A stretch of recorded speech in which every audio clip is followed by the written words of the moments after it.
दमदार हवा है।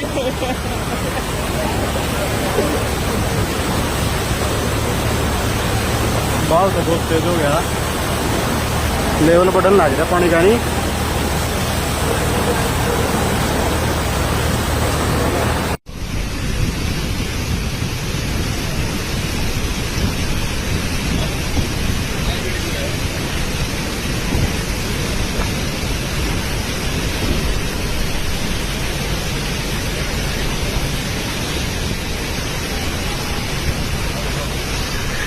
भाई रस्तों में